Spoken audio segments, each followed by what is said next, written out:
Hello again, Miss B Misfit. I am back and I am going to share my top tips for busy coaches. I know when I was working full time as a teacher and trying to keep my business up and going, I was also pregnant for, let's see, starting 4 months into coaching, and it was just completely overwhelming to have all of that on my plate and trying to balance it all. At work, I had a new principal with lots of new expectations and new policies and procedures for the school year. And as exciting as it all was, it was so much change in such a short period of time, and trying to work through it all kept me really busy. So I feel like I've got kind of a good grasp on what I would have wished I had done then when I was so busy, and some of the things that I did do while I was so busy that kept me above water. So the first tip is to take advantage of the scheduling apps. Hootsuite, Buffer, those are time savers and life savers.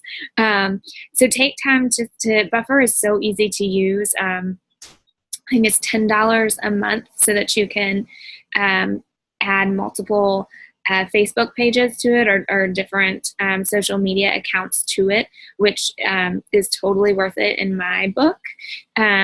And then just take the time once a week to kind of sit down and plan out your posts, and then schedule them into Buffer. And it's just been such a lifesaver for me now, even because if he is sleeping in the morning, I am totally going to be taking advantage of that time to either get my workout in or get another hour of sleep if he's kept me up the night before.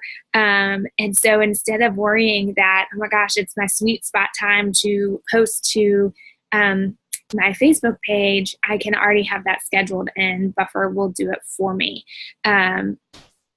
Number two, take a variety of happy pictures. I just heard this in a webinar, and I thought, well, duh.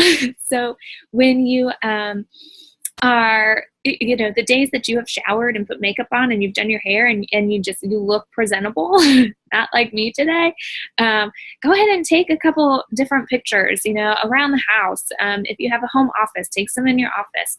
If you've got a great spot in your backyard, go out and just take some happy pictures. They can become kind of your stock pictures, so to speak, and just change outfits, change scarves or accessories or whatever, so that it doesn't look like you just took a bunch of pictures in one day. But rather than stress about having to get showered, get your makeup on, get your hair done so that you can have a decent picture to post with whatever information you're posting, you kind of have this folder of pictures that you've already taken the last time you were able to look good. I know for me, showering happens, but the rest of it does not most days. So I take advantage of those days that I have put myself together, and I make my training videos on those days and just try to take some stock pictures, if you will. So that I can use them later on. Number three, instead of trying to dabble in and keep up with all kinds of social media outlets, try to focus on the few that you are really good at. So Facebook, definitely. Instagram is awesome. I started dabbling in, what's the new one called? The live streaming one. Oh, so bad. Periscope. I started dabbling in that, and I just started feeling overwhelmed. Not to say that I won't go back to it, but I really felt like, you know what, instead of taking on all these social media outlets, let me make sure that I've got my personal Facebook page, my likes page on Facebook, and my Instagram account really rolling, because that's where I've got the most followers. I have 0 followers basically on Periscope. So I want to make sure that I'm building what I already have a very strong foundation in, and then taking some time when I have it to introduce myself to a new outlet. like Periscope. I'm not a huge Twitter person, and Twitter and Periscope go kind of hand in hand. So that just seemed like one more thing to do. Whereas right now, I just don't have the time to dedicate to that. So I stepped back out of Periscope and really began focusing again on my likes page and my Instagram. Let's see. Number 4, this is the last one. Eat your biggest, ugliest, wartiest frog first. If you guys have not read Eat That Frog, you need to do it. Because it really talks about what is so common in our nation. It is procrastination. The things that we are most scared of, the things that we really hesitate to do because fear is holding us back or the unknown is holding us back, those are the things that we need to just get done right off the bat. As soon as you sit down for your power hour, that ugliest frog needs to get done first. For me, it's inviting to the coaching opportunity.